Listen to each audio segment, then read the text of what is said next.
मैं कैसे कहती कि मेरा बेटा मेरे जेठ की औलाद है, लेकिन मैंने अपने पति को सच सच बता दिया कि बच्चे के लिए मैंने अपने जेठ से नाजायज रिश्ता बनाया था।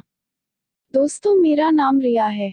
मैं देखने में खूबसूरत और हॉट लड़की हूँ। मेरे माँ बाप ने मेरी शादी मुंबई के एक सेट के लड़के से करा दी।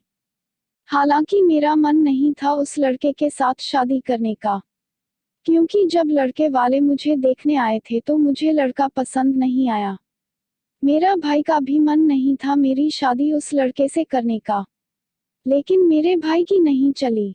लड़के वाले काफी रईस घराने से थे, घर में सब कुछ है, किसी चीज की कमी नहीं है। मेरी ससुराल में मेरी सास ससुर और मेरा एक जेठ है, लेकिन फिर भी मैं उस घर में खुश नहीं रहती हूँ। मेरी शादी के 5 साल हो चुके हैं, अभी तक मेरे कोई बच्चा नहीं पैदा हुआ है। मेरा पति मुझे बहुत मारता है, बहुत जुल्म करता है, जो कि मैं सहन नहीं कर पाती।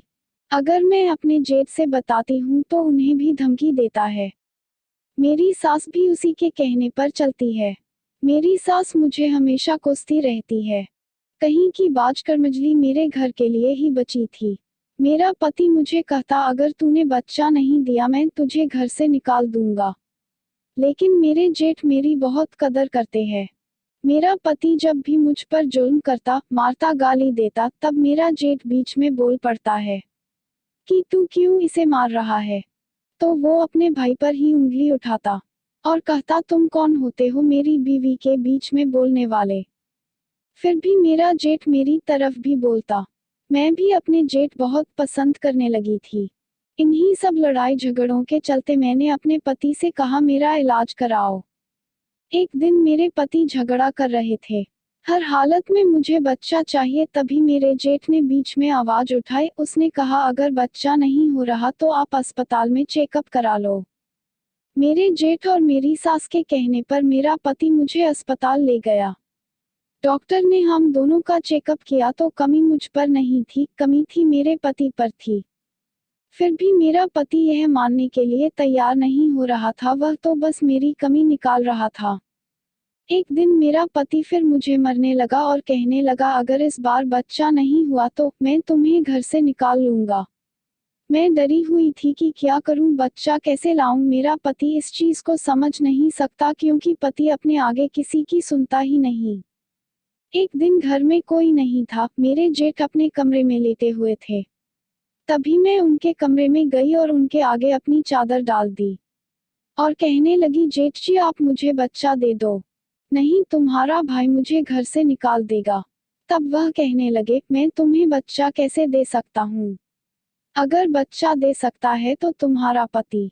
मैंने कहा, तुम्हारा भाई मुझे बच्चा नहीं दे सकता, क्योंकि उसके पास वह ताकत नहीं है जो मुझे माँ बना दे।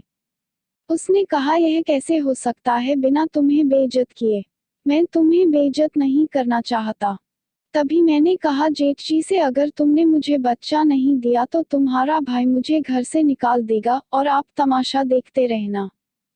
तब मेरे जेठ ने कहा, चलो मैं अपने भाई से कहता हूँ। दूसरे दिन मेरे जेठ ने अपने भाई से कहा, तुम नामर्द हो, अपना इलाज क्यों नहीं करवा लेते। तब वह मेरे जेठ से ही लड़ने लगा और कहने लगा, तुम कौन होते हो मेरी बीवी के बीच में बोलने वाले।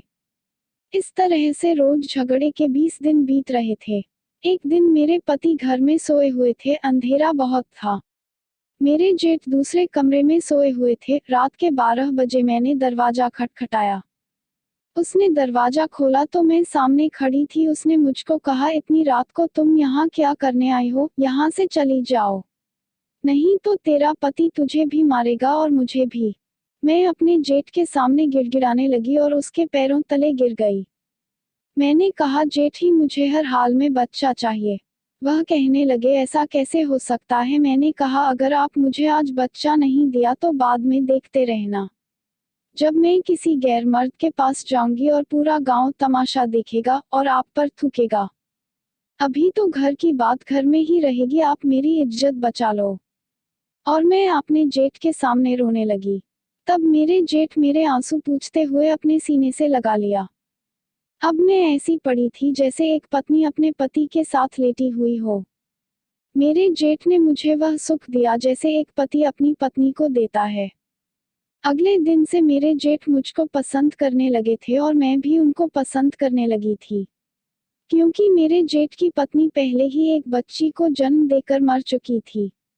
वह अकेला था। दिन बीतते गए, कुछ दिन बाद मैं एक बच्चे की मां बनी। जब मेरे बच्चा पैदा हुआ तो मेरी सास और मेरे पति इतना खुश हुए, जैसे किसी उम्र कैदी की सजा माफ हो गई हो। अब तो हमारे घर में खुशियां ही खुशियां थी। धीरे धीरे दिन बीतते गए। एक समय ऐसा आया कि मेरे जेठ इस दुनिया को छोड़कर चले गए। अब तो मुझे ऐसा लग रहा था कि जैसे मेरी खुशियों को कोई तूफान उड़ा ले गया हो। मैं अब खामोश रहने लगी, क्योंकि जिसे मैं अब चाहने लगी थी वह इस दुनिया में नहीं रहे। अब मैं किसके सहारे जीती। समय का घोड़ा दौड़ता गया। अब मेरा लड़का जवान होने लगा। जब मेरे जेठ नहीं रहे, मेरे लड़के को मेरे जेठ की लड़की से प्यार हो गया। वह एक दूसरे को चाहने लगे। यह बात मेरे पति तक पहुंच गई। वह मेरे बेटी की शादी अपने भाई की बेटी से करवाना चाहते थे, लेकिन उन्हें क्या पता था कि मेरा बेटा उनके भाई का ही लड़का है। इस तरह से वो रिश्ते में भाई बहन लगते थे। मैं भाई बहन के पवित्र रिश्ता को बर्बाद नहीं करना चाहती थी, क्योंकि मुझे पता था यह दोनों आपस में भाई बहन हैं। मैंने यह बात अपने पति को बताना चाहा, लेकिन मेरे मन में डर था कि मेरे पति मुझे फिर से न मारने लगे, इसलिए मैं बताने से कतराती थी। लेकिन मैंने डरते भी यह बात सच सच अपने पति को बता दिया। यह बात सुनकर मेरे पति गुस्सा नहीं हुए, क्योंकि हमेशा वह मेरी ही कमी बताते थे, जबकि कमी उन्हीं पर थी। उन्हें अपनी गलती का एहसास हुआ और वह मुझसे माफी मांगने लगे, क्योंकि मेरी वजह से इस घर में खुशियां लौटी थी। इस तरह से मैंने भाई बहन के पवित्र रिश्ते को खराब होने से बचाया। लेकिन मुझे इस तरह नाजायज संबंध नहीं बनाना चाहिए था। तो दोस्तों, मुझे माफ करना अगर मुझसे कोई गलती हो गई हो। दोस्तों, कहानी अच्छी लगी तो वीडियो को लाइक करना और इसी तरह की मजेदार कहानियां सुनने के लिए हमारे चैनल को सब्सक्राइब